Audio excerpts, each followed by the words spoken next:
Norwich fan from Brighton. Dan from Brighton. Not great memories from the last time we went to Brighton. No, that was the worst day ever to watch a football match. We felt like sinking into the ground. It was terrible. Yeah, you definitely never want to experience that again. Hopefully we won't. Yeah. Things are looking slightly more bright from that dark day, though. 2 wins in a row now, looking much better. Much better performance today, much better movement in the team. When we were actually attacking, there's lots of one-touch football. We didn't look ponderous on the ball. Norwich, when they had their really bad spell, looked ponderous on the ball, much more lively. One thing I did note today, though, and it's been, I think, a problem all season, is that we take a long time to win the ball back when the other team have possession.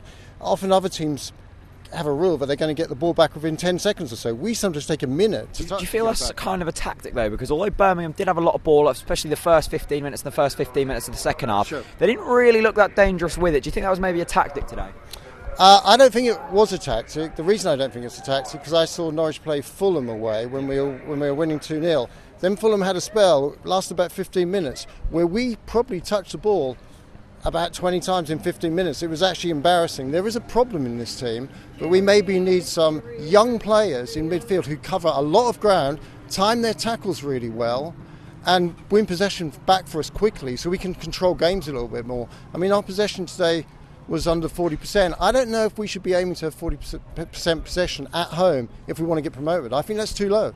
I mean, it was really disappointing to see the news about Louis Thompson, who's going to be out for the season. It's good to see Ben Godfrey in the team, though. Do you think that midfield is a real key area? Because it looks like Tete might be on kind of his last legs now.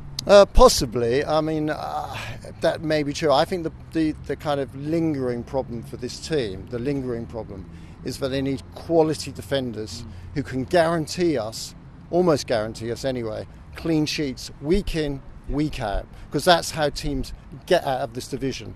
There used to be quite a strong viewpoint, but teams get out of this division by scoring loads of goals. But actually, I think Brighton have demonstrated pretty clearly you've got to protect your own goal. And we've looked, it's encouraging that we've kept more clean sheets in recent games. But at one point, we were leaking so many goals, it was actually impossible to come out and play a football match, because you are not going to win a game if you concede 2 goals, especially away from home. People wanted to see consistency. That's now 2 wins in a row. A big good opportunity to kick on now with teams below us. Do you think we can do it? Yeah, I think it's possible. I think there's enough quality players in that squad. If the players are really on it, really focused, and there's a real intensity about our play, particularly an intensity about winning the ball back quickly. I mean, I'd like to see Norwich press more in games. I know you said they slightly had a different tactic today where they sat back and absorbed pressure, and that worked today. But we could have been 1-0 down in that game quite easily, possibly 2-0 down, So, goals change football. Today they did. I would like to see more intensity in our general play when without the ball, particularly. Brilliant. Cheers, mate. Okay. Cheers. Once upon a time, a fairy tale.